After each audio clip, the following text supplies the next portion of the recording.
Bueno, buenos días chicos. Espero todos se encuentren muy bien. Esta es la 11ª sesión, ya que hemos venido trabajando.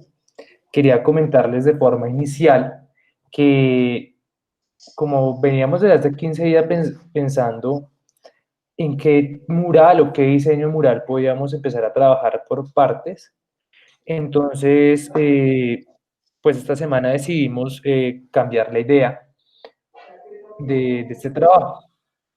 ¿Por qué? Porque pues los que hemos trabajado la anterior, pues han quedado múltiples pedazos sin trabajar, entonces queda algo incompleto.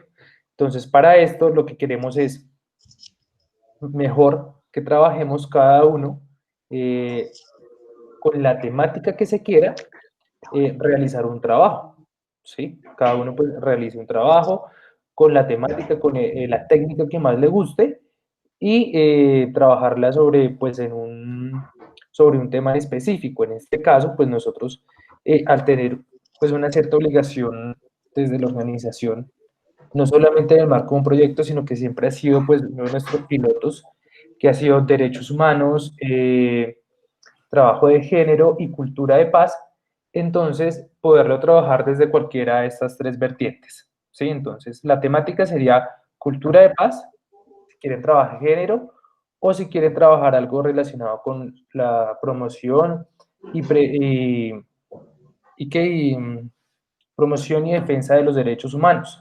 Entonces, más bien vamos a trabajar estas temáticas sobre un trabajo el que quieran, con la técnica que ustedes quieran, y la idea sería dentro de 15 días, pues ya poderlos empezar a ver, que todos los viéramos, ¿sí? Entonces, no sé qué les parece, es como pues al son de que nos queda más complicado, es mucho más complicado coger un diseño, dividirlo y que nos queden unas partes sueltas, a que nosotros cada uno pues escojamos la técnica que más nos guste relacionado con esta temática de que estas que les hablé, cultura de paz, derechos humanos y trabajo de género, y pues armamos un collage al final con los trabajos que tengamos. Sería armarlo pues inicialmente, pues el diseño iría sobre octavos, si ustedes quieren, o si pueden hacerlo más grande, pues no hay ningún lío, pero inicialmente sería sobre octavos. Entonces es como eso, ¿sí? Entonces mejor, vamos a trabajar de aquí dentro de 15 días esas tres temáticas, escogen una, ¿sí? Escogen una técnica, la que más les haya gustado y pues armamos el collage dentro de 15 días. ¿Listo? Listo, Orlandito. Listo. Bueno, buenos días, Camila, Juan Pablo, Laudi, Alejandra y Juliet. Bueno, vamos a dar inicio entonces a la parte de el contexto del tema para hoy. Les había comentado que había como una deuda en cuanto a que cuando pasamos el barroco español, cuando vimos a Velázquez y vimos unos temas de arquitectura y algunos pintores latinoamericanos, se nos olvidó ver dos personajes que son como muy son capítulos aparte en la historia del arte europeo y en la historia del arte universal, como lo son Rembrandt y Vermeer, ambos holandeses, ambos con parecidos en cuanto a el camino que decidieron recorrer con su pintura, porque no estuvo ligada pues a la pintura que había en la época o a la que se imponía, dijéramos, como moda. Si bien es cierto, pues ambos tocaron temas religiosos, más Rembrandt que Vermeer, sí lo hicieron desde otro punto de vista, o sea, no desde el punto de vista de la pintura clásica ni la pintura que venía de la Edad Media, sino más bien aprovechando pues el tema religioso para desarrollar otro tipo de propuesta pictórica como el claroscuro, como las atmósferas, el juego de la luz, bueno, ese tipo de cosas. Entonces, Hay un dicho por ahí que tienen razón cuando dicen que de 4 holandeses, uno es pintor, o le gusta la pintura, o tiene como hobby la pintura. Entonces, esto pasa en un país, el cual vamos a comenzar como una contextualización. En esa época estaba el filósofo eh, proponiendo, dijéramos, como la parte del Estado y eh, el ser humano. Eh, Decía él, ya les voy a decir el nombre, él tiene el nombre de una tira cómica que estuvo muy de moda por allá en los años 90, que era un niño y un tigrecito, yo no sé si ustedes se acuerden, Calvin y Hobbes. Es una tira cómica que vino de Europa y se hizo muy famosa.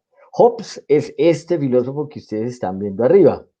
Hobbes es una persona que pues lo llamaron absolutista o monarquista o como partidario pues de los regímenes verticales totalitarios, pero él decía que pues lo que llaman, dijéramos, como república, como gobierno, como cualquier tipo, dijéramos, de relación entre un pueblo y unos gobernantes, necesariamente siempre se va a dar entre un poder que tienen los que mandan y los que deciden apoyar de manera silenciosa, pero decidida ese poder.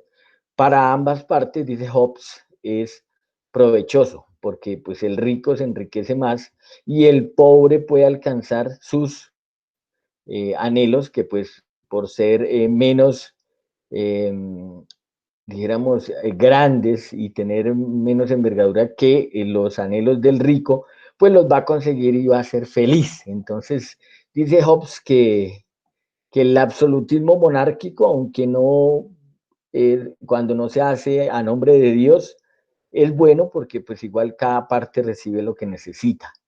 En el caso, por ejemplo, ya por esta época se venía hablando como del derecho de la república y ese tipo de cosas.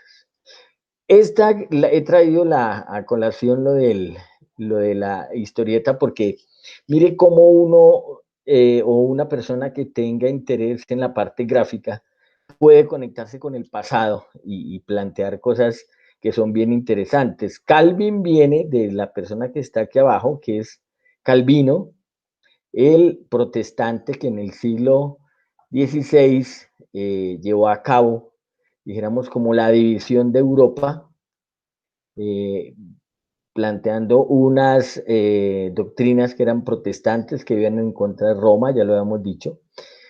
Y uno ve la historieta y Calvin es el niño que imagina que su tigre tiene vida, pero pues en la historieta sí.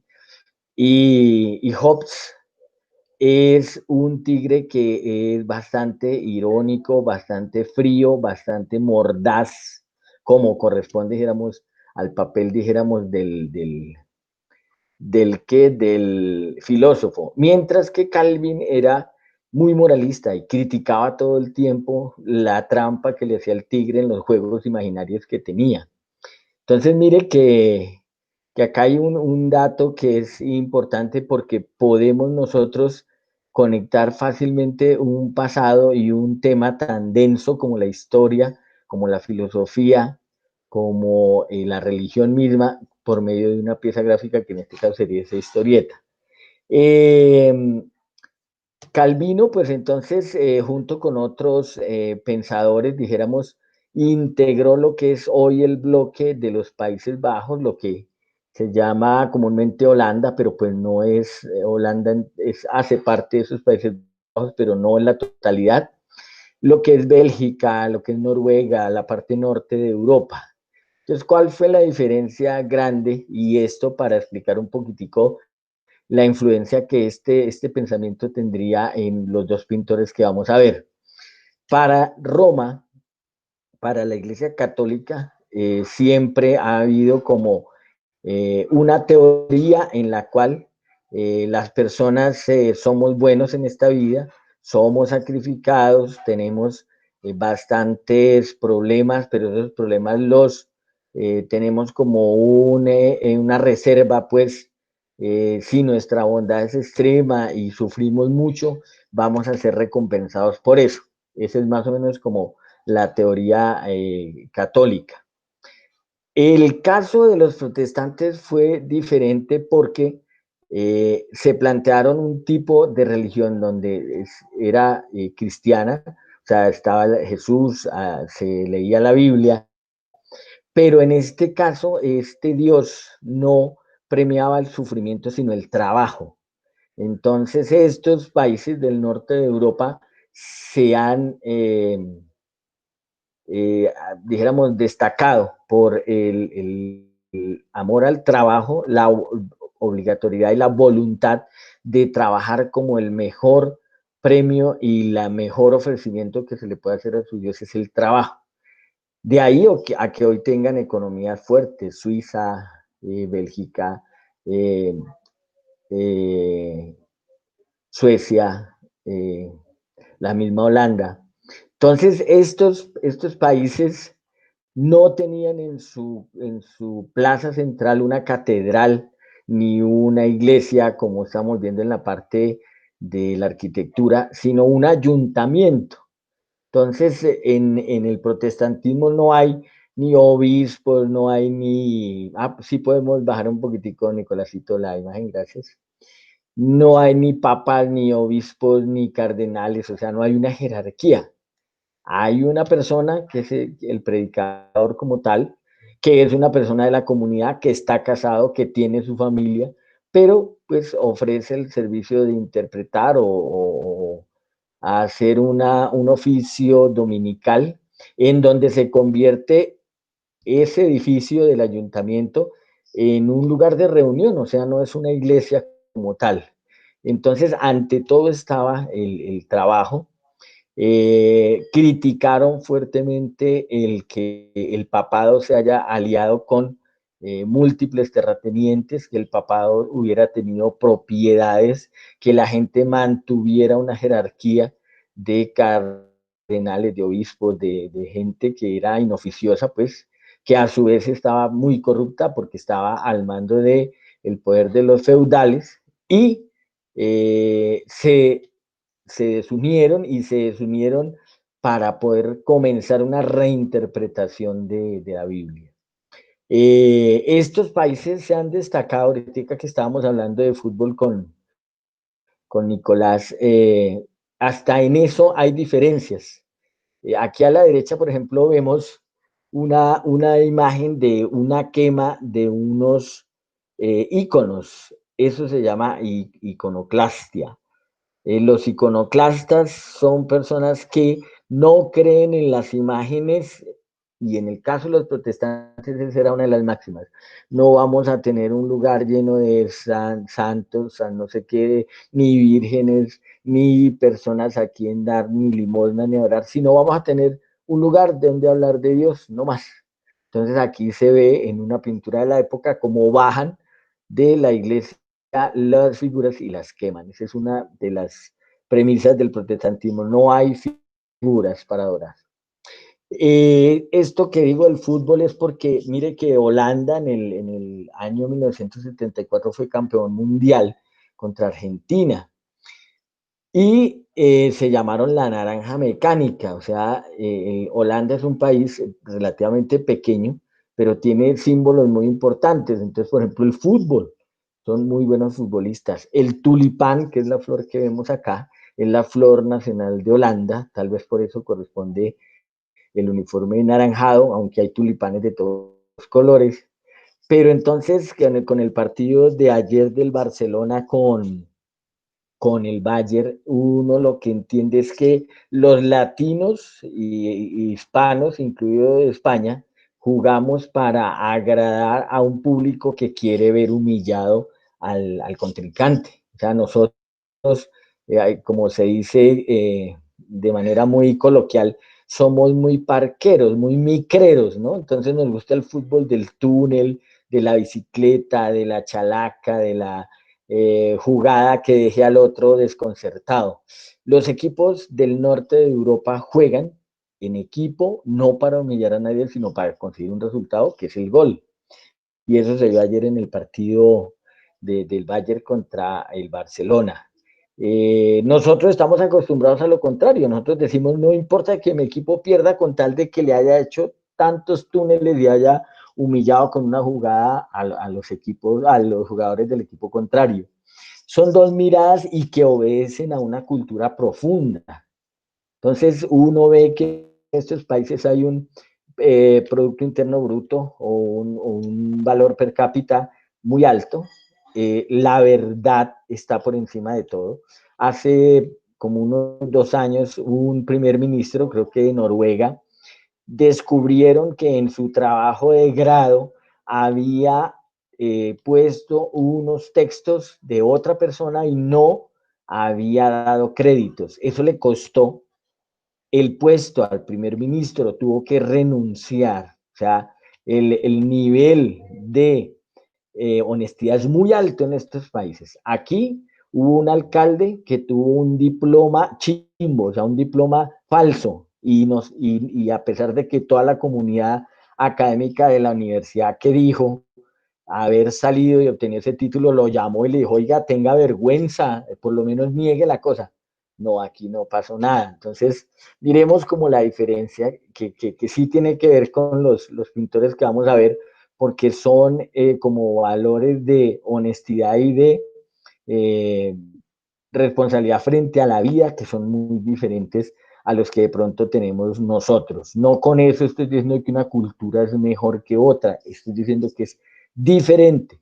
Si a nosotros que convivimos con muchas tristezas a diario, esto que tenemos nos satisface, pues lo vamos a hacer por mucho tiempo más. Si no nos satisface, yo pienso que ahí vendría un factor de cambio. Bueno, esto es como un abreboca, listo, Nicolásito. Entonces, este es el nombre de Rembrandt van Rijn, es su nombre. Es un holandés que nace en la ciudad de Leiden, es hijo de un monero, desde temprano pues se aficiona al dibujo, a la pintura, y se va a los 14 años a estudiar a Ámsterdam, a una universidad. Esa edad es como o en esa época era como lo normal que un joven entrara a una universidad. Allí en la universidad pues estudia un poco, pero pues decide que no es la academia formal como lo suyo, las ciencias exactas, y decide entrar al taller de un pintor allí en Ámsterdam.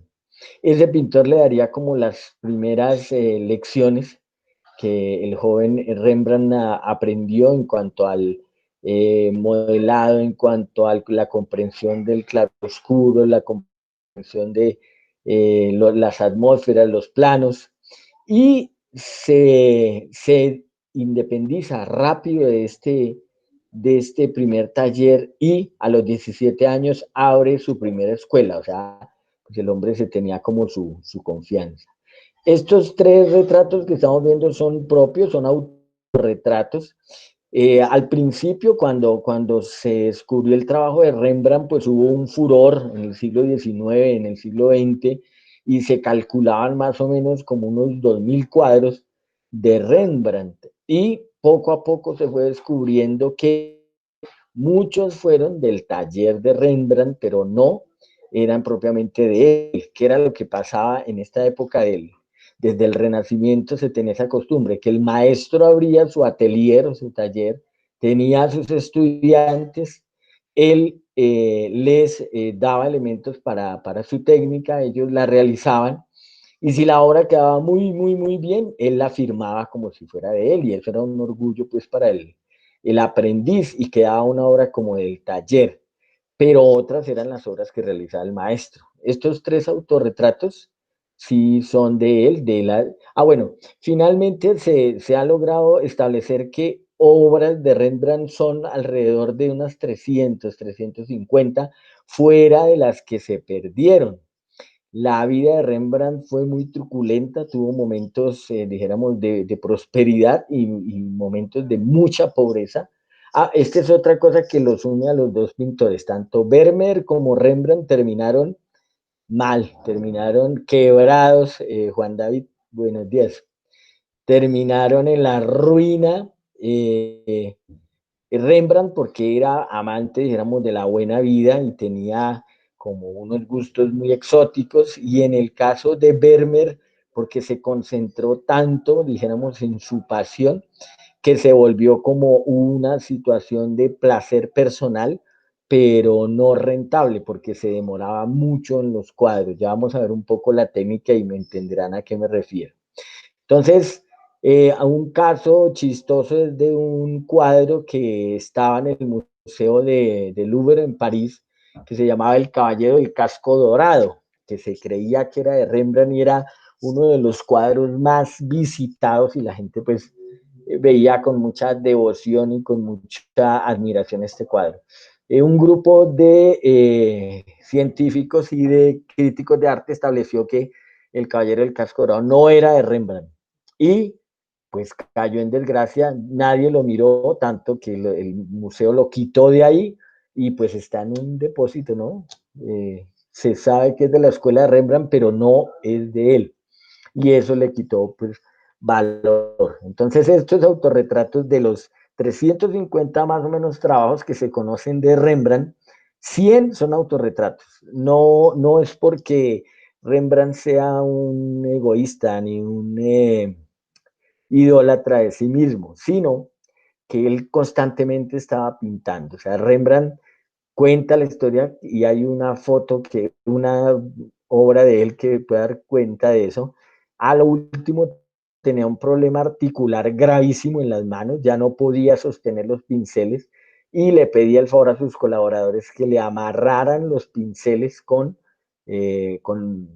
tela, tiras de tela, para poder pintar. Era tal la afición. Y pintó hasta el último día de su muerte, arruinado y todo, pero es un ejemplo también de decoro humano lo que hizo Rembrandt. Listo, Nicolásito.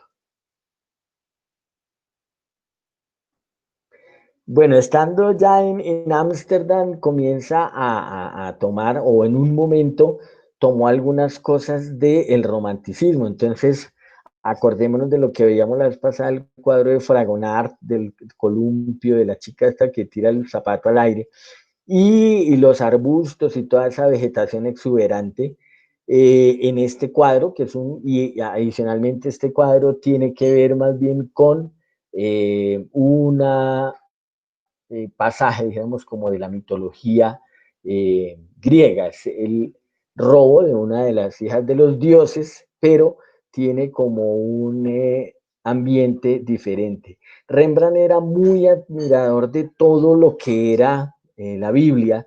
Yo en un momento les llegué a comentar que los tres principales pintores holandeses, que eran el Bosco, Rembrandt y Vincent Van Gogh, fueron los tres profundamente creyentes.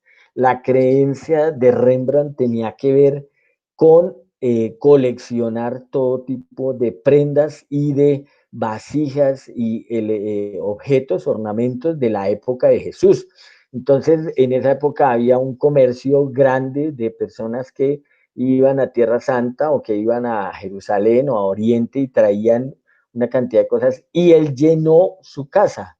Nuestro compañero Eder estuvo en la casa de Rembrandt, la casa museo de Rembrandt, y es una construcción bastante grande, y él llenó en el tiempo pues que tenía más dinero de ornamentos. Él mismo vestía a la usanza de Jesús, o sea, la fe de él no era como moralista en términos de que su pintura reflejara pasajes bíblicos dolorosos, y como son los mayoría de los pintores que le sirven a la Iglesia católica o cristianos, sino que estaba identificado con esa época. Atrás podemos ver como una especie de carreta que se usaba en la época de Jesús. Entonces, a pesar de que el tema de la pintura es de la mitología griega. Listo, Nicolás. Bueno, aquí vemos dos cuadros, uno que se llama La novia judía, Eh, Miremos que ya aquí comienza entonces a tomar fuerza algo que es la luz. En los cuadros de esta época de Rembrandt no hay fuentes de luz a la vista, o sea, no hay ventanas, no hay, pareciera es que encima de cada personaje hay un bombillo, inexistente, claro, porque miremos la penumbra del fondo, pero los personajes tienen la cara luminosa, la parte del frente, la manga del personaje, miremos también la forma como están vestidos. Y es una pareja y el señor está tocando el vientre de la novia. Eh, él tomó pues este tema él hacía retratos también por encargo, pero les daba entonces algún tipo de connotación con la cultura oriental. Y esto de Tormenta en Galilea, pues uno sabe que el mar de Galilea, o sea, el que queda cerca de Jerusalén, no es tan grande. Aquí lo que ha pintado Rembrandt es una borrasca impresionante, que se podría dar más bien como en el Atlántico, de una balsa que tiene un mástil que se ha partido y pues dice la versión de la Biblia es que Jesús iba con sus apóstoles y comenzó la tormenta y él mandó a quitar las aguas. Ese es como el pasaje bíblico. Pero Rembrandt lo dibuja pues como un barco, no una barca de pescadores, sino pues un barco de mayor calado en un mar que está totalmente embravecido.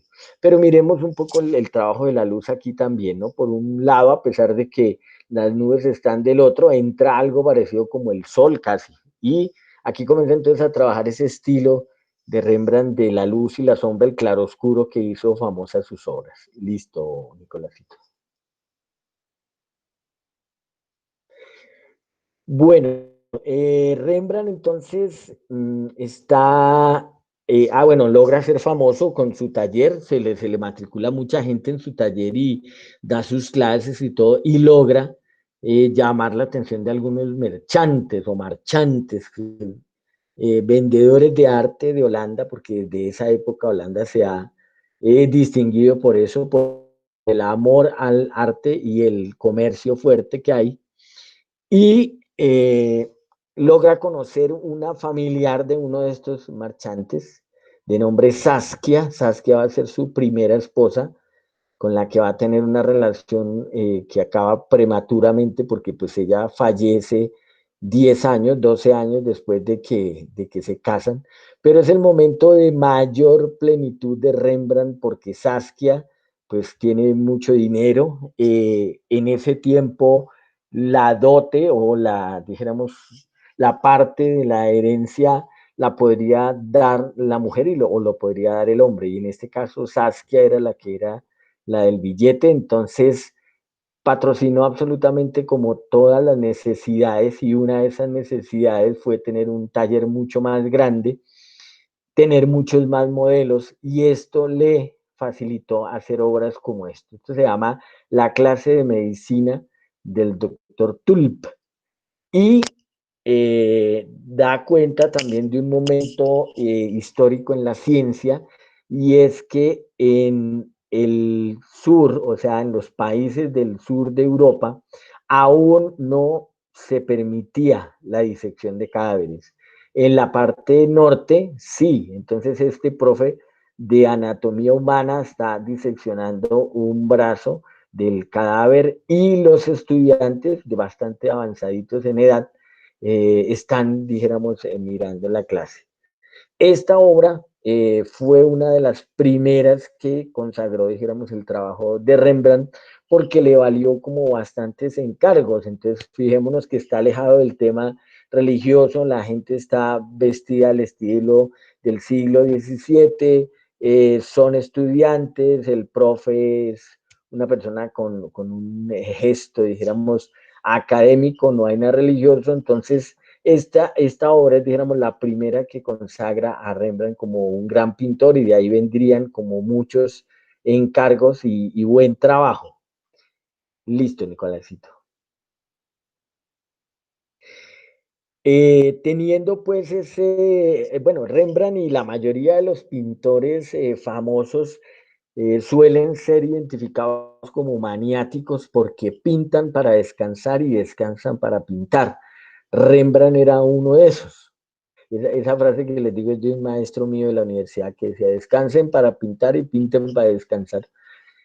Y él acaba sus obras, entrega sus obras por encargo y se dedica entonces a su pasión, que es el ambiente. O sea, Rembrandt va entrando poco a poco como en una autorreflexión y autoanálisis que lo lleva a tomar partido por temas muy trascendentales. Este cuadro se llama El filósofo en meditación y es una persona adulta. Desde joven Rembrandt siempre se identificó con la madurez del ser humano como una etapa superior. Entonces está el filósofo en la ventana, está razonando una escalera estilo árabe que queda en la mitad y una persona que está como atizando el fuego. Eh, Eso, dijéramos, el cuadro ha sido catalogado como las dos especies de luz que pudiera tener el ser humano.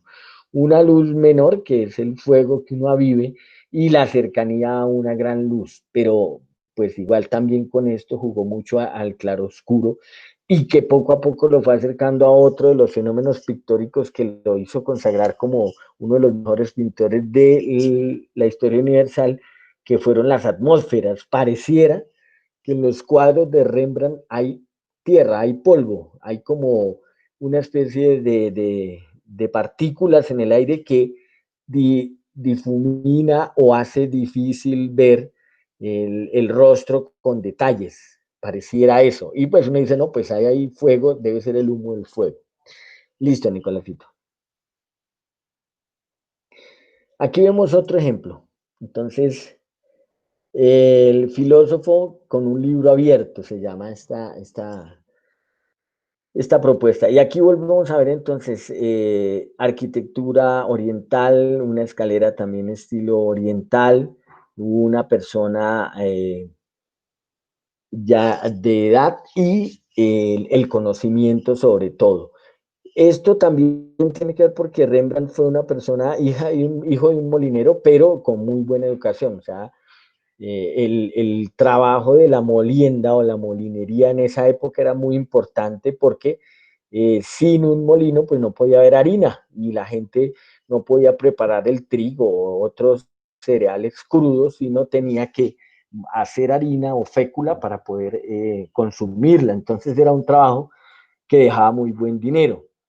Y Rembrandt, pues igual, este tipo de obras, cuando llegó, dijéramos, la crisis, cuando entró en bancarrota, estas obras ni siquiera se las recibieron como parte de pago de lo que debía, porque eran obras que había hecho él por su gusto, entonces tenía la idea de que eran mejor pagos los retratos y algunas obras de carácter histórico, pero estas de carácter como trascendental del conocimiento, no. Y después, hacia el siglo XIX, casi llegando al XX, fueron descubiertas en un depósito. Muchas de estas que él dejó ahí en su casa y alguien las recogió pues porque le pareció como interesante. Entonces miremos un poquitico la intención de lo que, la obra que es de uno, la que uno quiere hacer y la que la gente quiere ver también. Este es otro clásico, nuestro amigo Eder nos cuenta que es maravilloso, maravilloso, se llama La Ronda Nocturna.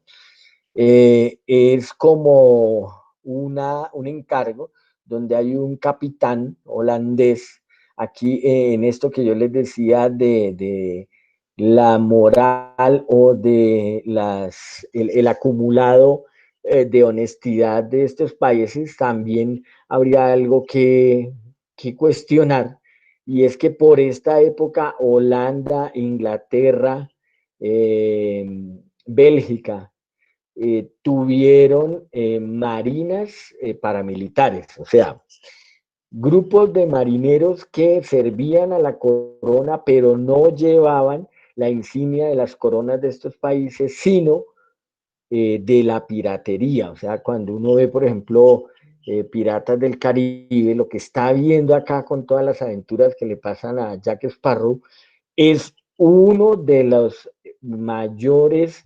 negocios que hicieron los países del norte robando a España.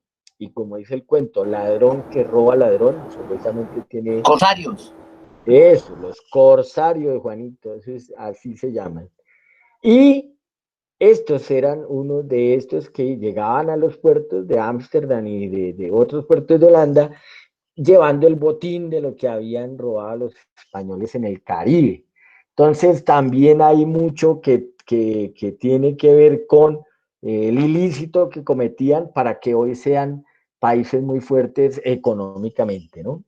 Entonces esta obra es otra de las obras, una obra grandísima, es un formato enorme, yo no sé si de pronto Nicolás le pueda preguntar a Eder cuánto mide la ronda nocturna de Rembrandt, cuánto tiene de grande esa obra, porfa, Nicolásito.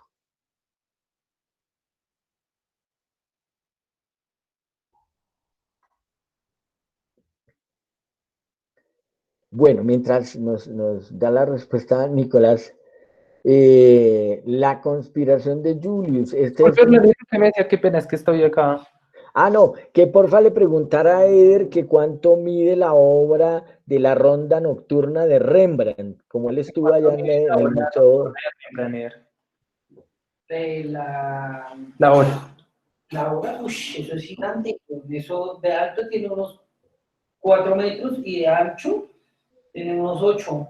Que tiene alrededor de 4 de alto por 8 metros de ancho. O sea, 12 metros cuadrados de pintura. Más o menos. Es enorme, sí, más o menos. Pero entonces, vea, para que nos demos cuenta que el hombre trabajaba sus cuadros grandes y para eso necesitaba una casa grande. Pero pues hasta ahí llegó un poco como la emoción de Rembrandt porque Saskia enfermó, él se puso muy triste, pintaba en el cuarto donde su mujer estaba pues, enferma, agonizante, finalmente murió muy joven. Y esto hizo que Rembrandt pues dejara de percibir el dinero que la familia de Saskia le daba, a pesar de esto le quedó un dote o una dote que después se puso en peligro porque Rembrandt consiguió una ayudante, una modelo que quedó plasmada en muchas de sus obras, tuvo una relación con él, ella le ayudó a criar a su hijo Titus, que quedó pequeño tras la muerte de la mamá, y posteriormente Titus también fallece muy joven. Entonces Rembrandt, aparte de que la familia de Saskia descubre que tiene una relación con otra mujer a pesar de no casarse, le quita el auxilio o la dote que tenía, su hijo fallece muy joven, Rembrandt no ha llegado todavía a los 50 años y ya es viudo y ha fallecido su hijo, y entra entonces en una etapa bastante terrible de necesidades económicas que lo llevan a comenzar a vender todas las cosas orientales que tiene. Entonces comienza a rematar carretas, vasijas, vestuario, bueno, en fin, pero adicionalmente también está acostumbrado a convivir con personas de la sociedad europea, pintores y literatos y artistas que hace que su dinero se acabe poco a poco y la pintura que hace ya no sirva para cubrir los gastos que tiene con bancos y con otros acreedores. Entonces cae en la bancarrota completamente, sale de su casa. Como les dije, algunos de los cuadros los dejó abandonados porque no le daban nada por eso y termina viviendo pues de una manera muy humilde, pero aún con todo eso siguió produciendo. Listo, Nicolásito. Entonces estos cuadros, la conspiración de Julius, esto tiene que ver más con Roma. Mire que pareciera que la mesa tiene luz, o sea, la fuente de luz es la mesa. Entonces, Aquí sí hay que abonarle pues al el genio de Rembrandt para poder hacer un claroscuro de alguna manera. Si uno se acerca a los rostros de las personas, en realidad no va a encontrar un rasgo humano detallado, o sea, no va a encontrar una ceja, un pelo por pelo del bigote, como si pasó en el realismo y en el naturalismo extremo, sino que aquí son pinceladas que conforman como grupos de sombras que a lo lejos parecerá ser un ojo, o bueno, que efectivamente es un ojo. Esta es la teoría, de aquí beben los impresionistas, porque los impresionistas, que es el tema que nos sigue, expresionismo e impresionismo, dicen, pues es que el problema aquí no es copiar la realidad, porque la realidad ya está hecha, ¿qué sentido tiene volverla a hacer? Entonces es imitar la luz, es la impresión de la luz sobre las formas, sobre los cuerpos, sobre las texturas. Eso es lo que anima al impresionismo y al expresionismo. Pero el gran ejemplo, el gran maestro, dijéramos, sin proponérselo, sin saber qué iba a pasar, fue Rembrandt y muchos otros, como el Greco, por ejemplo, como Velázquez, que ya venía haciendo esto. Pero en este caso de Rembrandt es mucho más evidente. Listo, Nicolásito, gracias. Bueno, aquí toma un mito también griego, este es el mito de Danae. Danae es una mujer que eh, hace llover oro, que la lluvia que cae del agua se convierte en oro cuando toca su cuerpo.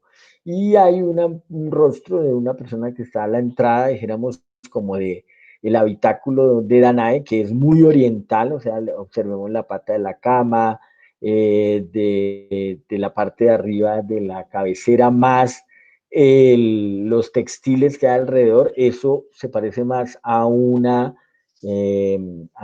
tienda de campaña oriental que pudiera usarse en algún país árabe y no a un ambiente, dijéramos, de hogar europeo.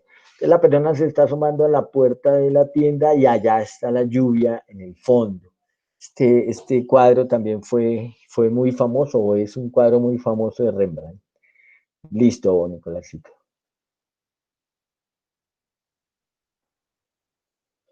Bueno, de las cosas que hay que anotar, dijéramos, con Rembrandt, la pasión por la pintura, la honestidad, porque jamás fue un pintor como Pedro Pablo Rubens,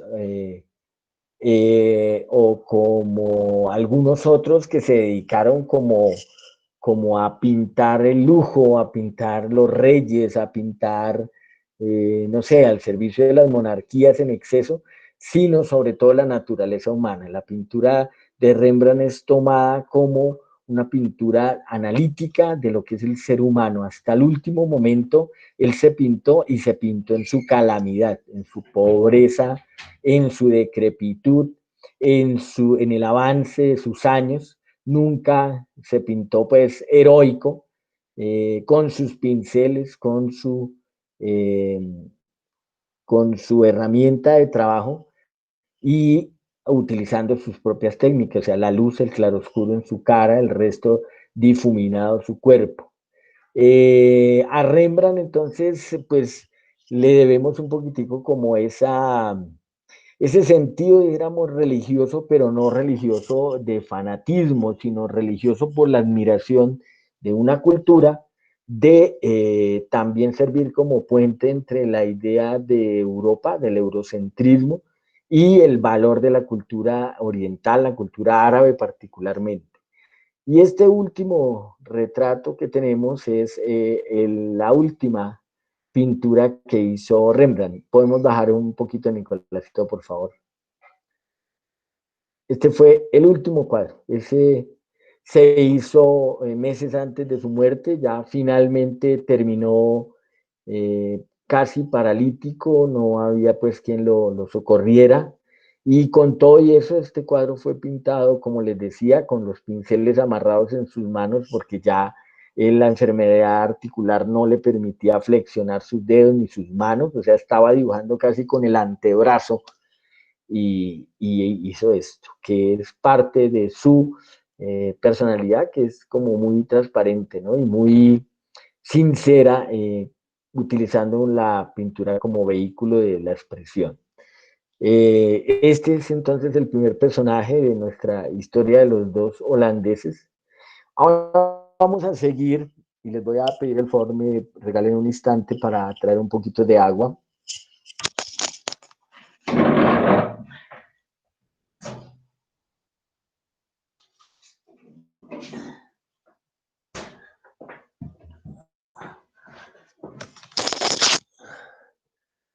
Bueno, vamos a seguir entonces con Johannes Vermeer, que es contemporáneo también de Rembrandt, unos años, se distancian pues por unos años los dos,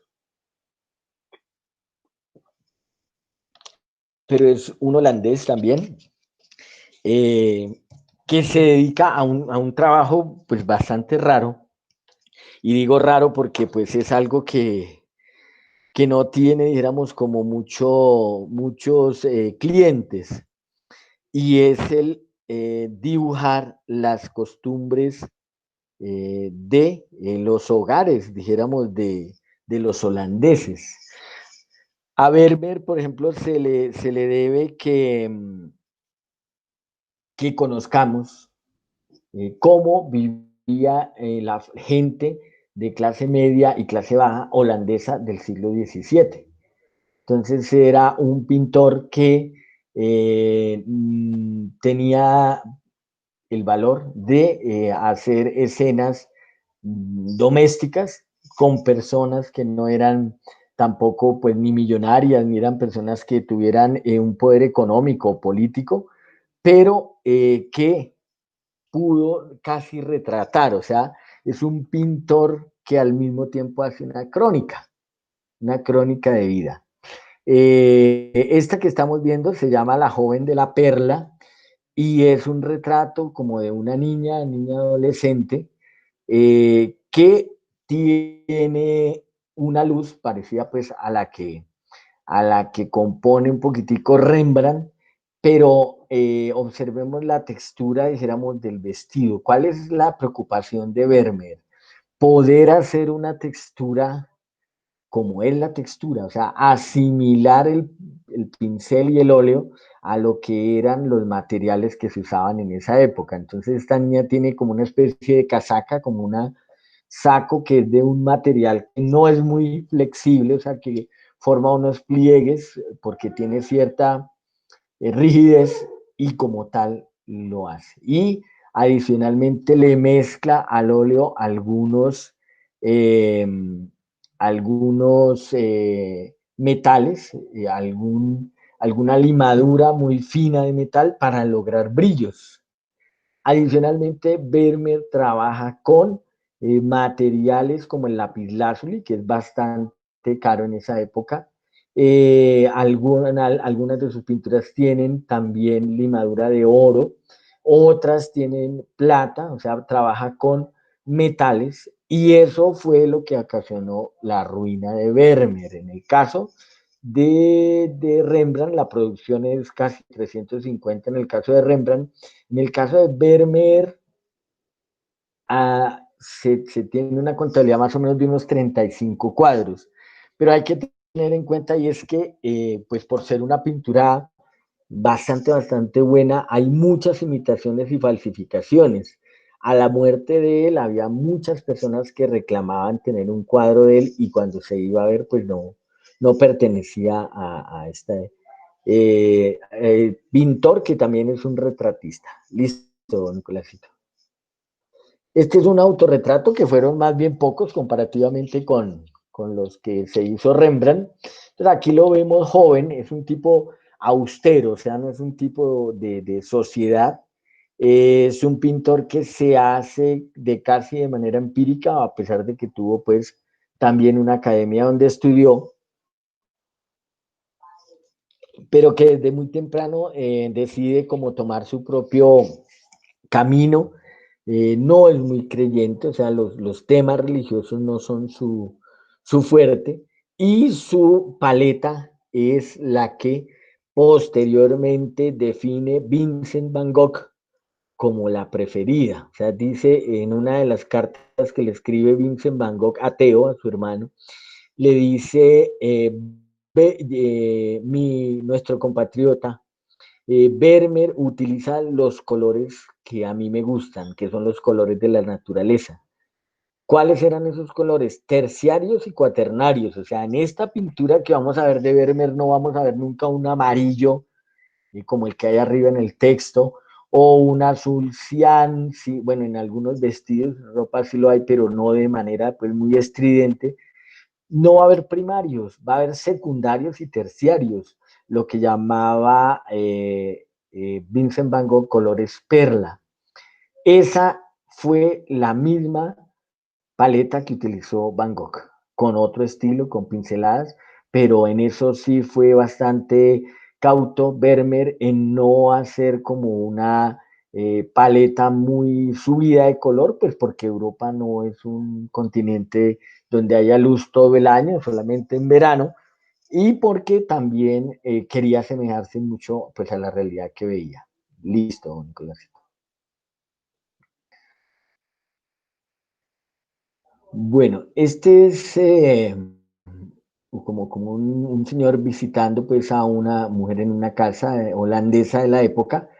Miremos, por ejemplo, los ornamentos que tienen, el vestido de las mujeres casi siempre tiene un brillo que se debe a, como les decía antes, la mezcla del pigmento con algún tipo de metal que diera como ese brillo que dan las telas cuando son en esa época pues de manera muy fina como la seda, ¿no?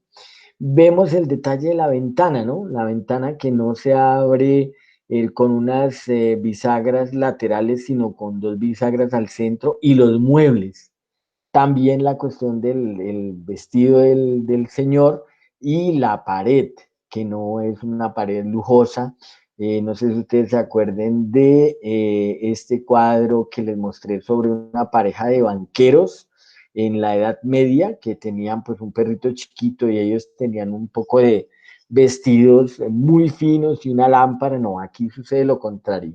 A Vermeer le interesan estos ambientes que son cotidianos de la gente común y corriente de esa época. Listo, Nicolás. Bueno, el tema también de las mujeres. Generalmente Vermeer tuvo modelos. Hay otra cosa muy curiosa y es que parece ser que gran parte de la producción de Vermeer la compró el partido nazi de Alemania y son cuadros que permanecían, dijéramos, como en una bodega.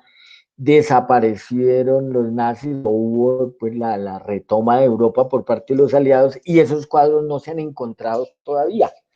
De ahí la cantidad mínima que hay de 30 y algo de cuadros, pero también desaparecieron unos dibujos, unos bocetos. Entonces lo que generalmente vemos son obras pues ya terminadas, en este caso, esta obra que se llama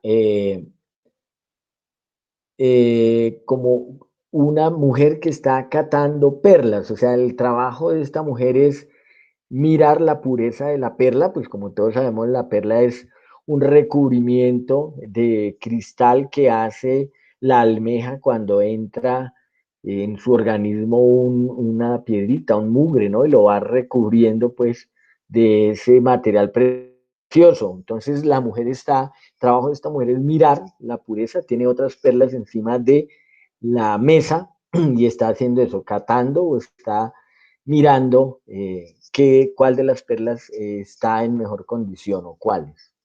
Ese es un trabajo pues que ya pues, definitivamente no se hace, pues porque las perlas se hacen ahora en laboratorio y las que se hacen de manera artesanal pues no tienen un precio significativo, entonces es un trabajo que también cayó en desuso y ese es el gran valor de la pintura de Vermeer, también conectarnos con unos labores y unas costumbres y prácticas que pues ya no tienen, dijéramos, un valor social grande. Listo, Nicolásito. Bueno, esta muchacha le llaman la encajera, es otro de los oficios. Hacer encajes. Hay aquí en Colombia una ciudad cerca a Cali, creo que es Sevilla, donde se usa hacer los brocados y los tejidos de la blusa que tiene la encajera. O sea, si nosotros vemos el, el, el cuello de esa blusa, está hecha a mano, que es lo que ella está haciendo sobre la tela que está trabajando. La pintura de Vermeer ha sido muy apreciada, dijéramos, por temas bucólicos, temas como muy de familia, y creo yo que es el pintor que más han utilizado sus obras para almanaques. Yo la primera vez que vi una pintura de Vermeer fue porque alguien tenía en su casa un almanaque muy antiguo y lo tenía, pero he seguido viendo ediciones nuevas de almanaques con la pintura de Vermeer, tanto que la gente piensa que son fotografías. Aquí se da otra vez lo que veíamos en Rembrandt de las atmósferas, entonces son modelos muy parecidas o son muy cercanas a la realidad y ambientes también muy cercanos a la realidad. Listo, Nicolásito. Bueno, acá hay una mujer leyendo una carta. Entonces, puede tratarse de la misma modelo de la mujer que estaba clasificando las perlas, pero en este caso está leyendo una carta. Y otros cuadros tienen temas, dijeron que a primera vista dicen, oiga, pero qué tema tan bobo, qué tema tan simple. Entonces, una mujer mirando por la ventana o un hombre tocando un instrumento de cuerda o, bueno, en fin, los temas que escogió Vermeer no tenían nada que ver con cosas heroicas, ¿no? En este caso, por ejemplo, la blusa de esta señora tiene una cercanía a una ventana que son colores claros, pero la parte de atrás es en un azul. Ahí era donde él utilizaba el lapislázuli. Y el lapislázuli era una piedra muy fina y muy difícil de encontrar que él junto con otros materiales que eran clásicos o que valían mucho, se empecinó en usar puros, o sea, compraba ese tipo de piedras preciosas o de materiales finos, los hacía un proceso, los procesaba y los aplicaba a sus cuadros. Eso llevó a que la demora que hacía en cada cuadro no le permitiera tener, dijéramos, contratos o trabajos eh, que le pudieran dar una seguridad económica. Él fue, dijéramos, como obsesionándose con sus pinturas, las hacía de manera lenta, pero pues como ustedes pueden ver, es casi un retrato, una foto, pero no le permitió vivir, dijéramos, de manera muy holgada y fue quedándose sin clientes y al final como es el caso de Rembrandt, terminó pues en una situación económica bastante desmejorada que afectó su salud y pues su propia existencia. Listo, Nicolásito. Bueno, aquí hay otra que es muy famosa, que es la lechera.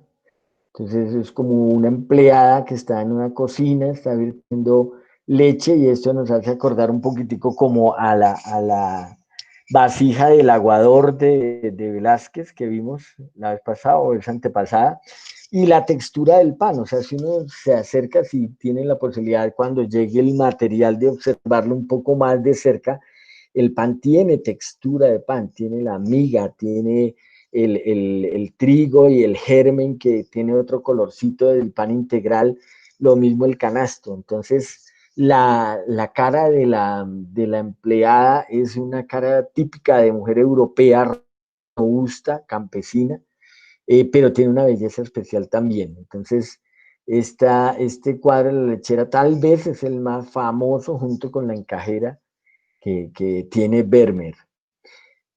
Y podemos también entonces adivinar, pues por la crónica que él hace, que la cocina holandesa de esa época no era tampoco como tan bien dotada, o por lo menos en este caso de esta casa, sino era como una mesa con pan, leche y pues algunas cosas colgadas en un cesto, pero no se ve pues ni una estufa, ni ese tipo, digamos, como de dotaciones que tendría una cocina normal.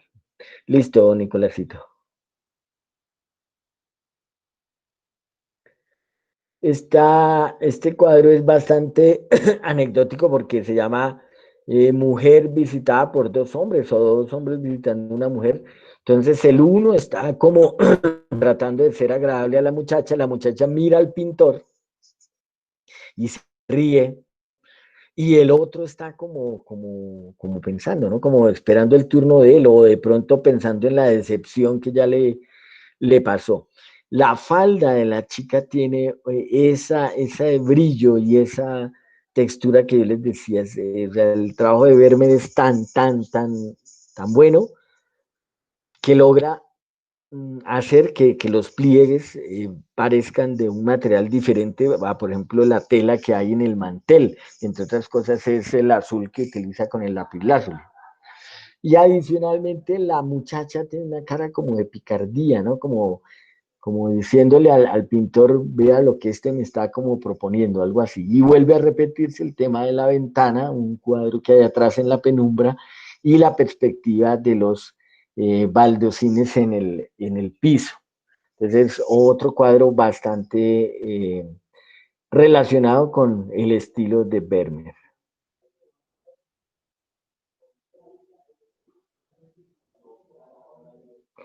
Bueno, también le apasionaban algunos temas, dijéramos, de la ciencia. Y este es un geógrafo, o sea, una persona que está dando pasos hacia lo que ya se venía dando en Europa y que habíamos visto de las teorías de Copérnico, de Galileo, sobre la redondez de la Tierra. Entonces, este geógrafo ya es una persona de avanzada. Recordemos que los problemas que tuvieron los primeros...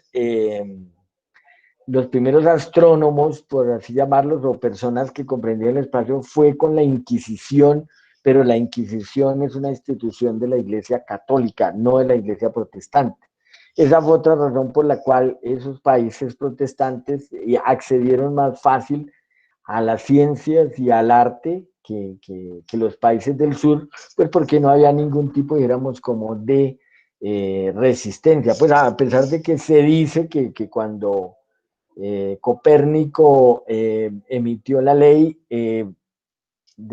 planetaria o el sistema planetario, sí hubo como un comentario de respeto más bien por parte de Calvino, pero no hubo pues la persecución que sí hubo en España y en otros países de habla hispana con quienes propusieron este sistema planetario.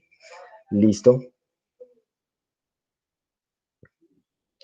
Bueno, aquí hay mujer charlando con un soldado. Entonces, siguiendo con la cuestión de la crónica, vemos arriba un mapa que tiene como el Mediterráneo, la parte, pues con diferencias a lo que se ve hoy, ¿no? La parte, digamos, del Medio Oriente, la parte de la esquinita, pues, de África, la desembocadura del Nilo, y vemos una mujer que está pues muy entretenida ese era el vestido de los soldados. Entonces, es una buena pista de la pintura de Vermeer para los historiadores, para que establecieran como muchas cosas que se usaban.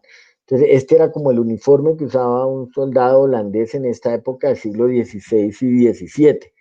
Y la muchacha pues está haciéndole compañía. Entonces, vuelvo y repito, son escenas muy cotidianas que nos revisten aparentemente un interés, pero pues que tienen mucha trascendencia.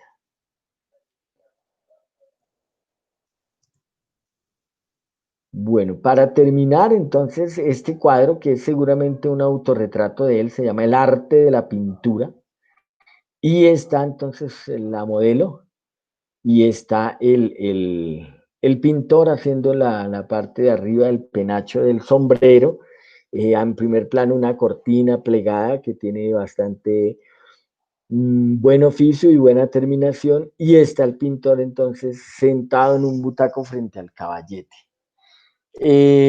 Bueno, esta era como la deuda que tenía un poco con ustedes, porque para este tema de la muralística me parece a mí que hay ejemplos para imitar. Así el resultado no sea pues del todo tan feliz, pero sí podemos intentarlo. Y digo esto no para disculparme, sino para poder seguir a la siguiente parte del taller, que es lo de la técnica. Yo escogí para la cuestión de la técnica un cuadro de Vermeer. Ustedes dirán, uy, no, pero tan chicanero. Pues escogí el que entre comillas, dijéramos como el más sencillo. Ustedes juzgarán cómo me fue y el intento que hice. Entonces, vuelvo y repito estas técnicas que nosotros estamos. Ah, perdón, ahí hay un autorretrato de Vermeer abajo. Gracias, Nicolás. Sí, es un autorretrato de Vermeer. Este era el hombre, joven todavía. Entonces, vamos a pasar a la parte de la técnica y se tomó este cuadro porque, pues, a pesar de no ser tan conocido, yo creo que si hacemos ese ejercicio que hablamos de la cinematografía, por ahí hay algo, me parece importante, perdón, hago un paréntesis de lo que estaba diciendo, que veamos estos videos porque hay algo que quedó un poquitico como suelto, que fue la parte de la política, sociedad y economía en el siglo XVII, que es importante. Hay una historia de la educación en el siglo XVII que tiene temas bastante buenos ahora que se da esto de la pandemia. Grandes pensadores del siglo XVII es como científicos. Hay dos videos muy buenos, uno de Vermeer y otro de Rembrandt, que es diferente a la primera película que les había recomendado de Rembrandt. Y música, de lo que ya estábamos viendo al principio de la sesión, que es música del barroco, con el maestro Jordi Sabal, que es un multiinstrumentista. Aquí quería hacer un comentario al respecto de la música. Esta música se descubrió, dijéramos, de los reinos de España, de Italia, de Alemania, y se toca al estilo porque no tiene partitura, sino tablatura. O sea, no hay notas musicales, sino hay unos símbolos que dan la idea a los músicos del tipo de compás y el tipo de tono que se sigue. Y adicionalmente, los instrumentos se han tenido que volver a hacer por los luthier porque ya no los hay. Entonces son vihuelas, son laúd, son otro tipo de instrumentos que ya no existen. Y este maestro Jordi Sabal se lo recomiendo porque es un experto en música antigua, creo que es español, y para saber un poquitico de este tema. Entonces, eh, si pasamos entonces a la parte de la bibliografía, dos muy buenos escritos, uno sobre revolución científica, tecnológica y energética en el pensamiento del siglo XVI y XVII, y otro sobre la censura literaria en el siglo XVII de escritores como Cervantes, Quevedo y la Inquisición. Son dos muy buenos artículos y libros, porque tienen hartas páginas que podemos leer en esta época si hay el tiempito, o recomendar para leerlo en compañía de alguien. Listo. Entonces vamos a ver cómo nos fue con la técnica. No sé si hay preguntas hasta aquí. Miremos entonces la técnica y luego hablamos de eso. Ah, aquí está el cuadro de la ronda nocturna. Este creo que lo tomó Eder allá en Holanda. Eder. Sí, sí, sí, sí, Orlandito. Ah, bueno, sí, está muy ocupado Eder, sí.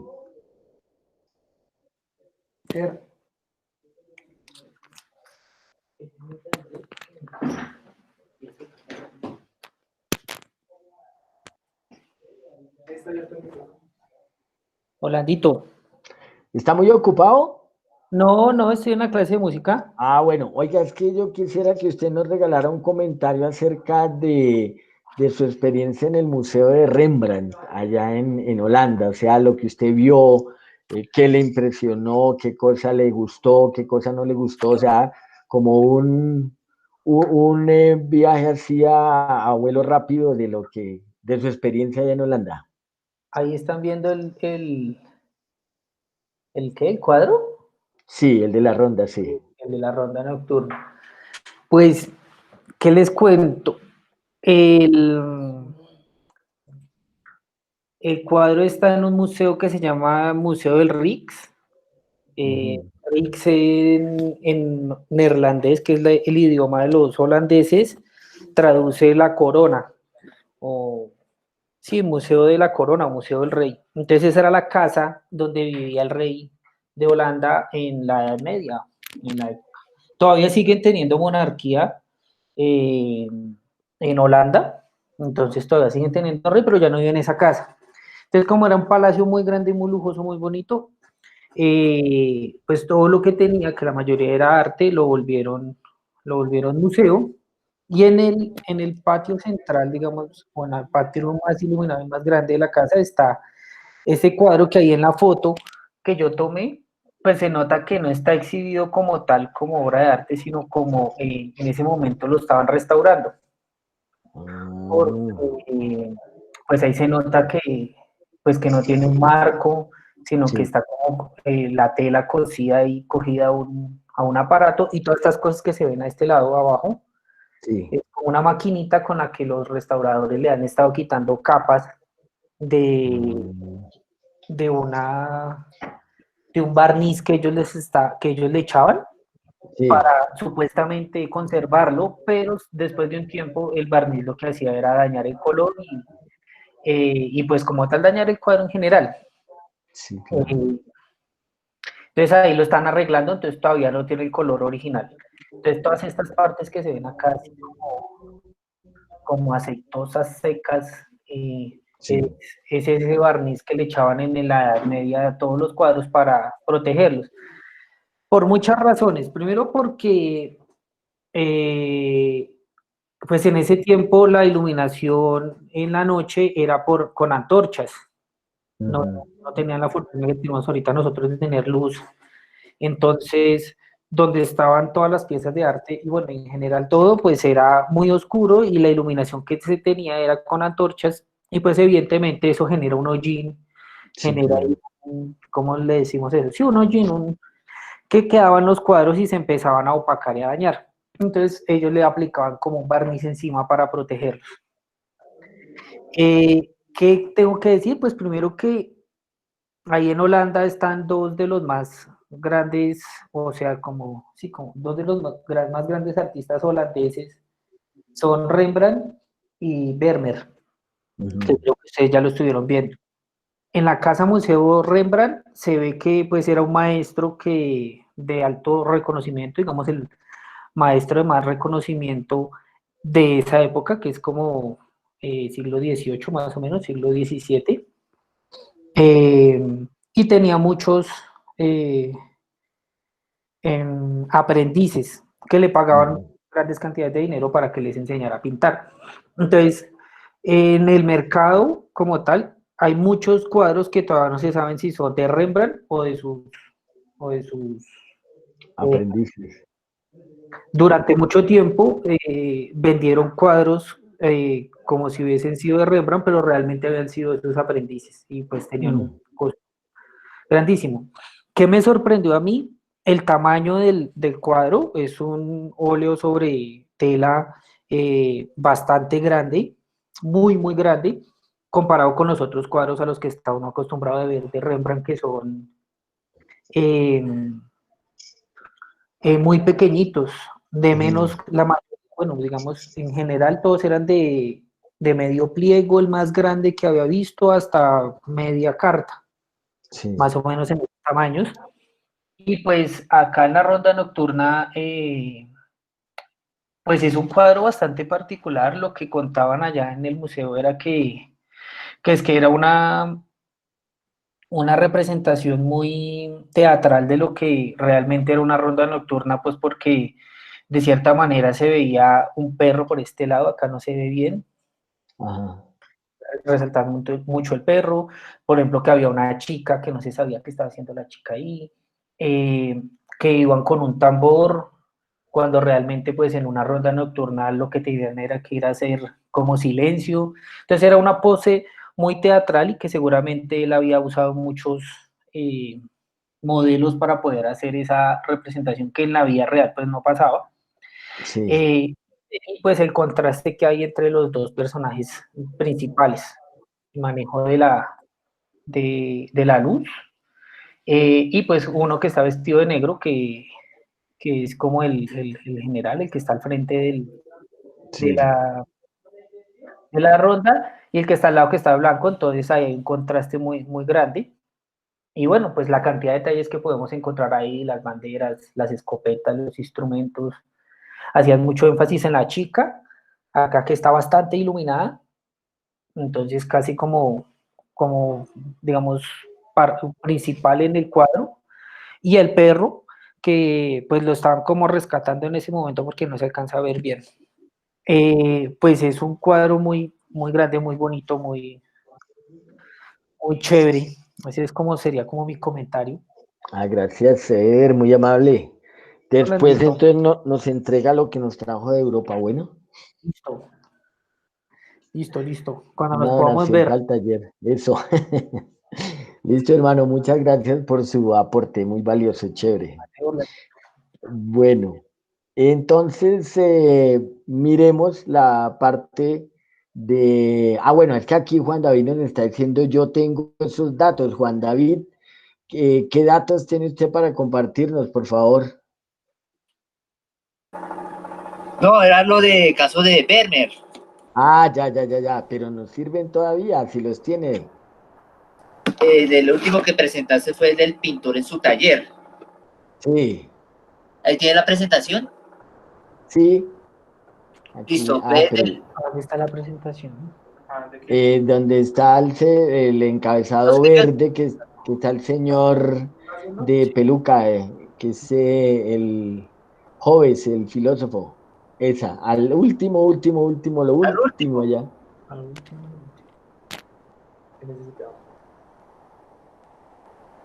Última página. Más para abajo, más para abajo. Un poquito más para arriba. Más para arriba. Un poquito más para arriba la página que sigue para arriba. Ahí. Listo, Juancho. Bueno, según lo que yo tengo aquí en este libro, la que ven la chica de vestido es color lapislázuli, ¿cierto? Sí. Dice que esa es una representación de las nueve musas, que eran las divinidades de la inspiración de las artes y las ciencias. Al representar el artista inspirado por las musas, Vermeer proclama la condición de la pintura como arte liberal. Es lo que, según lo que representa a la musa. También ella lleva una trompeta como símbolo de la fama que se puede alcanzar el Sí. artista. Y no queda claro que quizá Vermeer esté sugiriendo que para ganar la fama ya no es preciso destacar en la pintura histórica tradicional, que puede obtenerse tocando temas nuevos como en este caso la pintura de género. Oiga, Juanito, muy chévere ese apunte, gracias. Gracias Listo, sus datos que son muy útiles y ojalá siempre que lo tengamos, los tenga ahí como a la mano. Gracias, sí, Juanito. sí. Listo, profe. Muy amable. Bueno, entonces no sé si hay alguna otra pregunta, algún otro aporte para pasar a lo de la técnica.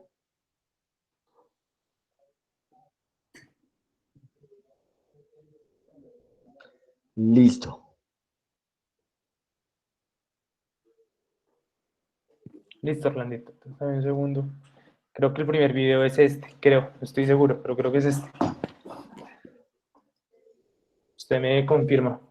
Sí, ese es. Sí.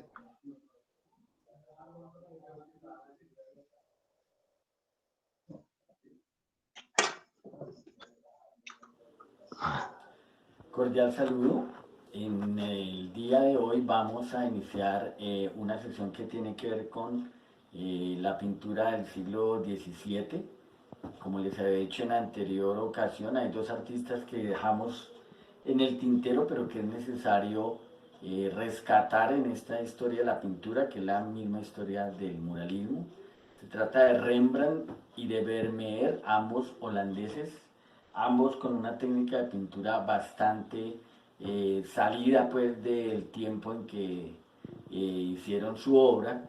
Y para la práctica del día de hoy, que vamos a trabajar con pastel, con resina para alcanzar la textura del óleo, hemos escogido esta obra de Vermeer y le hemos agregado un tapabocas para poder hacer una obra contemporánea. Entonces vamos a iniciar la obra en este momento con pasteles grasos, esa es la técnica que vamos a utilizar, y le vamos a colocar después resina para que se funda al estilo del óleo. Entonces iremos avanzando en la técnica para hoy, agradeciéndoles la presencia. Muchas gracias.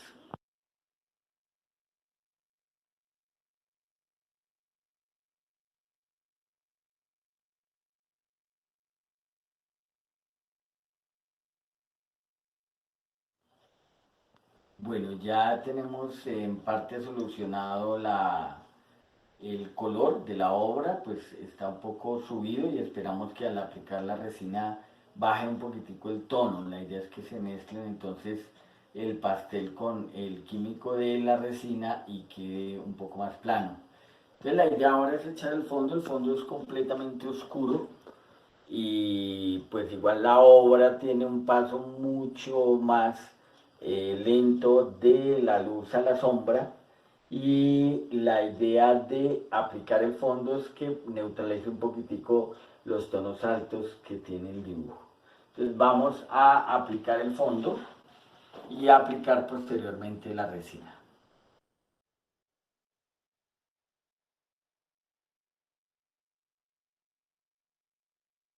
Bueno, ya tenemos el fondo, tenemos el color y ahora vamos a aplicar la resina para poder que el color sea un poco más homogéneo. Entonces vamos a aplicarlo con esta espátula plástica para que al mismo tiempo, como es un color graso texturado, se expanda y pueda fundirse un color con otro. Entonces vamos a coger en los lugares que son más planos, podemos utilizar la espátula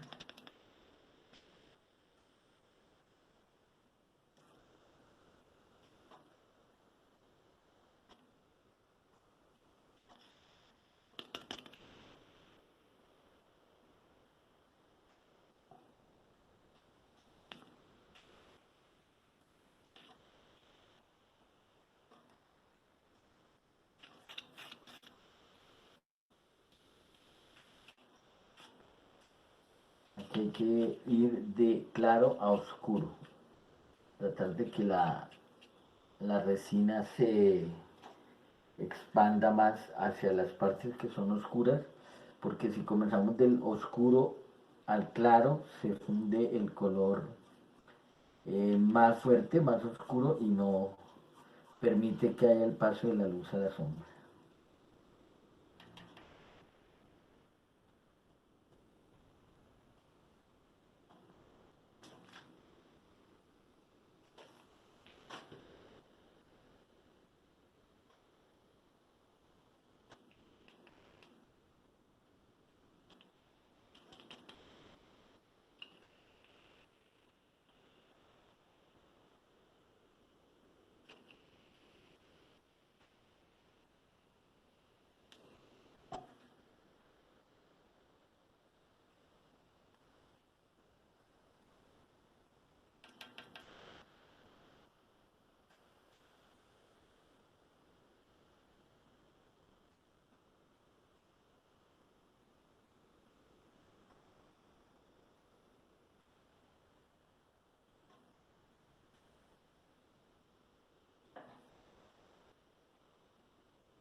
Las partes donde queden como se vea el paso de la espátula, entonces hacemos una segunda pasada para que no se note tanto.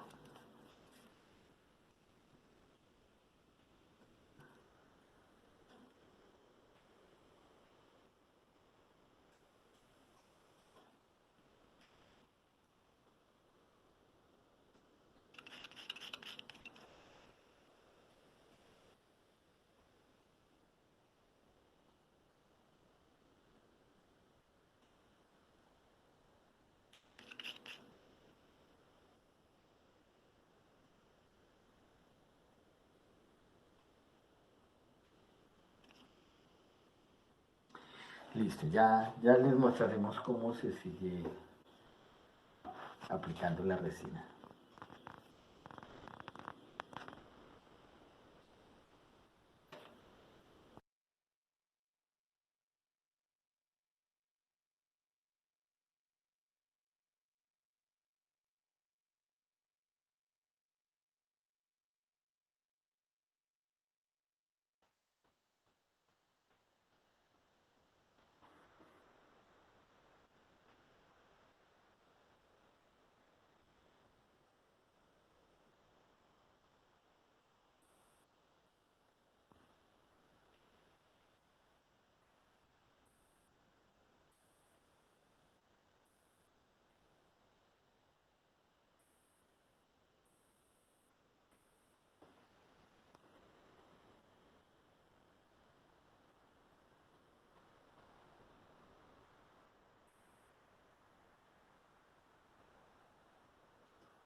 Bueno, ese fue entonces el resultado y la experiencia que se tuvo. Les cuento adicionalmente que, pues bueno, por tratarse de una pintura pues muy elaborada en términos de lo anatómico, el boceto es muy importante, el boceto desde la parte inicial. Segundo, la parte de sombreado. Entonces, si hubiéramos utilizado la técnica del óleo como tal, pues nos hubiéramos demorado mucho más porque pues los que han trabajado el óleo saben que se trabaja por capas, se echa un color inicial, un color base y se van identificando las sombras. Entonces, la técnica que experimentamos fue la de pastel graso, que vuelvo y les digo, hay en el mercado y a muy buen precio, con resina. Entonces, la resina que tiene un alto contenido en derivado del petróleo deshizo el pastel graso, aparte de que lo homogenizó, lo combinó con otros colores y me parece que ese fue un buen resultado. Y el fondo, que pues igual se podía hacer con ese pastel graso, pero no nos alcanzaba, se hizo con carboncillo para poder tener, dijéramos, como la totalidad del trabajo. Esa es como la experiencia. Son ustedes quienes entonces analizarán la mejor manera de hacerlo en la casa, o por lo menos si tienen la oportunidad de tener la técnica, cómo utilizarla de otra manera. Le podemos echar trementina sobre lienzo ya imprimado, que nos da otra posibilidad. Yo lo trabajé sobre papel durex. Entonces, esta técnica creo yo que al utilizarla a gran escala en un mural tendríamos que tener una reserva importante pues de color. He visto que algunas personas también echan como una patina inicial de grasa o de algún producto parecido como a la parafina y a eso le colocan la tierra o el color en polvo para luego hacer la última parte que es la de la resina. Pero pues bueno, estamos experimentando en eso. Entonces, eh, no sé qué tengan ustedes por decir al respecto. En el día de hoy ya fuimos menos, pero no por eso su presencia deja de ser tan importante. Por esa razón les agradezco o les agradecemos a Juan David, a Alejandra, a Laudia, a Julieta, a Juan Pablo que estén acá. Sé que el taller será mejor con sus comentarios. Necesitamos esos comentarios, esas sugerencias, qué partes podemos hacer mejor, qué partes están saliendo o podrían ser mejor elaboradas, qué partes se deben conservar. Y pues es su entusiasmo el que nos entusiasma también a nosotros. No sé qué tengan al respecto por decir o de pronto Nicolás tenga algo por decir para lo del trabajo del mural grupal.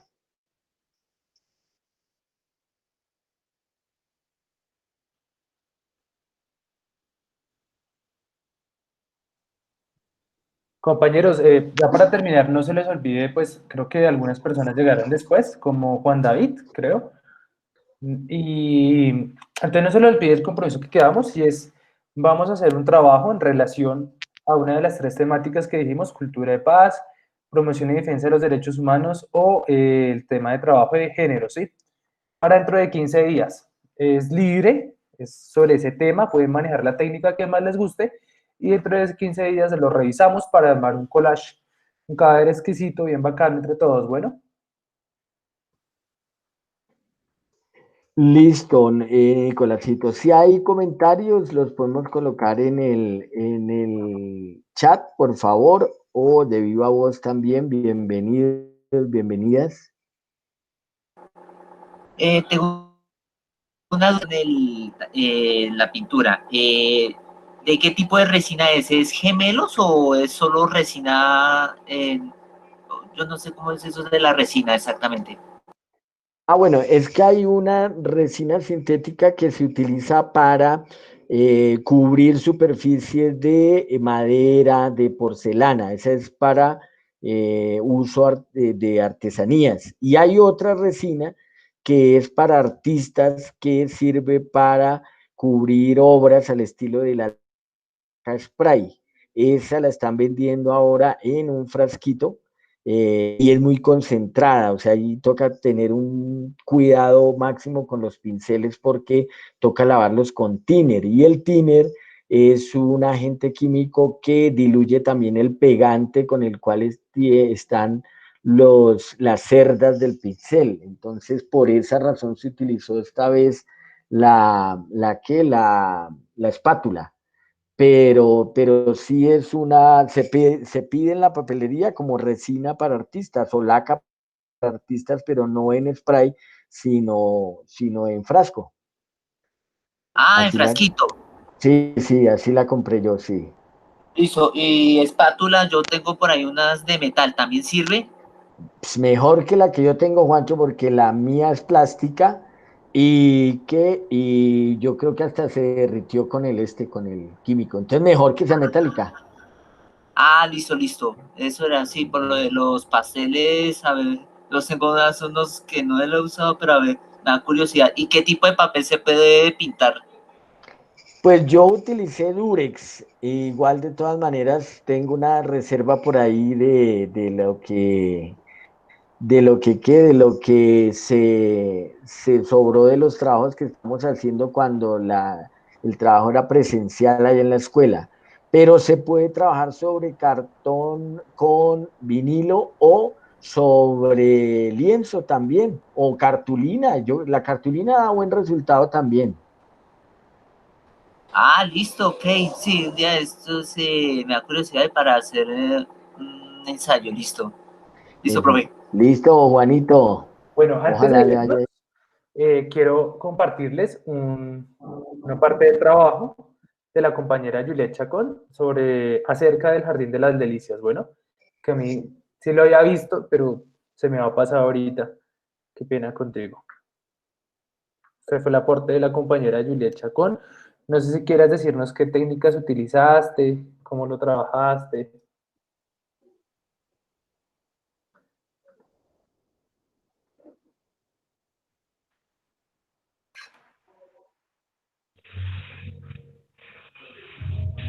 No sé, Orlando, si lo está viendo, sí. ¿Él está viendo? Sí, claro. Y disculpa si de pronto vas a hablar y te interrumpo. A mí se me hace que este trabajo para lo del cadáver exquisito está, valga la redundancia, exquisito. Porque creo que aquí hay técnica de papiroflexia. Creo que hay doble Sí, papel plegado. sí, sí, sí. Sí hay. No sé si Juliet nos quieras compartir un poco. Buenos días, ¿me escuchan? Sí, sí, te escuchamos. Sí, Juliet. Bueno, yo trabajé sobre madera, es una tabla que tenía acá, entonces pues la utilicé y si utilicé papiroflexia, pues yo trabajo habitualmente mucho el papel, entonces quise combinarlo con las técnicas de pintura, ¿sí? Y apliqué un poquito lo que ya había utilizado antes de la cáscara de huevo, si se dan cuenta en la base que sostiene la fuente. Sí. También utilicé la cáscara de huevo, la papiroflexia y utilicé acrílico en la pintura. Pues no tenía colores más claros, entonces pues utilicé los que tenía y traté pues de interpretar la obra pues más o menos como la entendí. Ok. Bueno, está muy bueno. Ojalá algún día yo pueda tener ese nivel y esa capacidad sobre todo de combinar técnicas, que es bastante importante, muy chévere, Juliet. Gracias por ese aporte hermosísimo. Muchas gracias.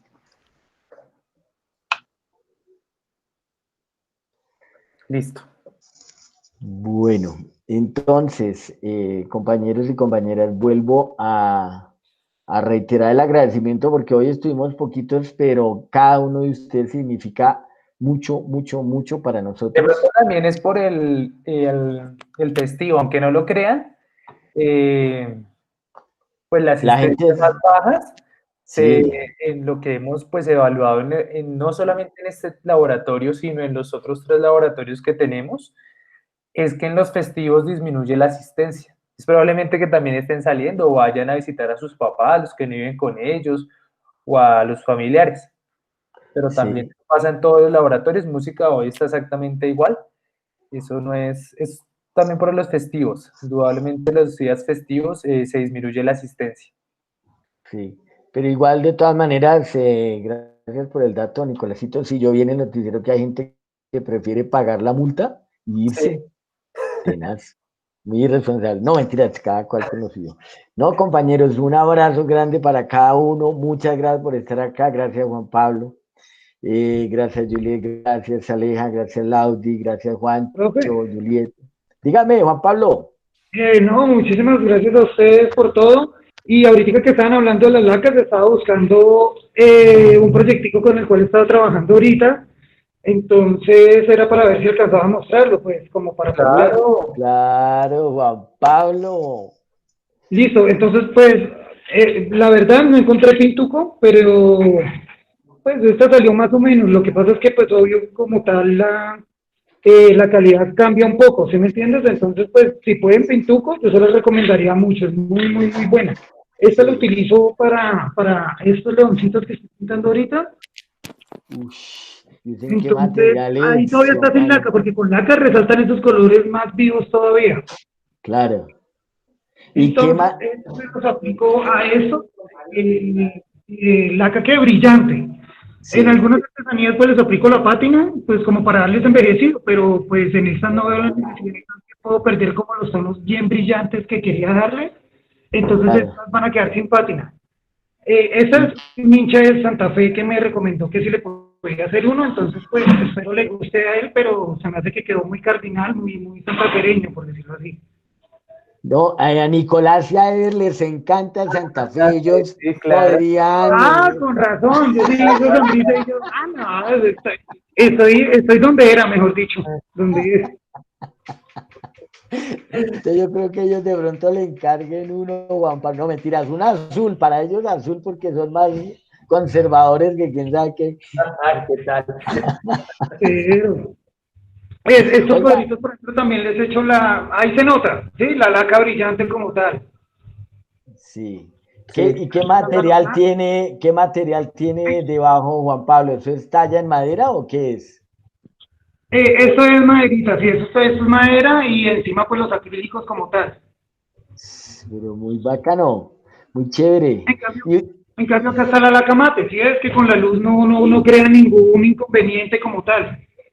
a mí me gusta más la laca mate, sí, deja Sí, ver un poquitico más. para luces como estos, porque la laca brillante cuando llega la luz se pierde mucha cosa. Estos también los tengo así en laca mate como para que cuando la luz pegue no se vaya a ver Sí, mucha luz, por decirlo así. O sea, claro, ¿pierde proporciones de colores? sí. Señor, O sea, la laca brillante se le aplica así, pero pierde proporciones en los colores o las propiedades que tienen los colores al pintar. sí, lo que hace es como resaltar un poco los tonos lo que yo noto es que resaltan un poco los tonos, y si estás trabajando colores muy claros, así como neón y todo eso, pues se va a ver mucha más luminosidad, por decirlo así. Ujú. Pero sí también depende en qué espacio lo vayas a hacer, ¿sí me entiendes? Como acá estamos en la sala y los bombillos y todo eso, pues me gusta más la mate en ese sentido, como, ¿sí? Sí, sí es mejor. También nosotros utilizamos la laca Terinza, de Sí, marca Terinza, también esa es buena. Esa sí, la Terinza también es buena, ¿cómo no? la utiliza mucho para pues, los dibujos que hacen carboncillo, precisamente para que no se vayan a pues, estropear un poco a lo que se cierra pues la agenda en la que él trabaja. Para la cara en general los trabajos aquí en la organización, Terinza y preferiblemente Mati. Sí, Es que para las cositas también en maderita y todo eso, sí es como más aconsejable la mate, ¿sí? Ajá. y es que la Pintuco es muy cara también. Sí, la pintuco es Con, carita, pero como te digo, La el calidad, resultado como tal y la durabilidad es súper, súper. sí, sí, vale. Vale. Juan Pablo, gracias hermano por ese, usted siempre lo deja a uno preocupado porque yo me pongo a pensar, uy, pero yo cuándo voy a hacer algo así tan bonito, mano, tan chévere. Gracias Juan Pablo por ese aporte, chévere, No, gracias a ustedes por todo. Esperemos podamos compartir y hacer algo entre todo el equipo para quedar bien, bien, bien full. chévere. Gracias Juan Pablo por esos deseos, ojalá se nos cumplan a todos. Sí, ojalá podamos trabajar algo pronto. Bueno, entonces, si hay algún otro comentario, bienvenido. Si no, pues entonces vuelvo y reitero su voluntad y su deseo de estar acá. Nos alienta mucho para seguir adelante. Muchas gracias. Feliz fin de semana y que se cuiden mucho porque nos tenemos que ver, como dice Juan Pablo. Gracias. Que Eso. descansen. Buen fin de semana. Gracias.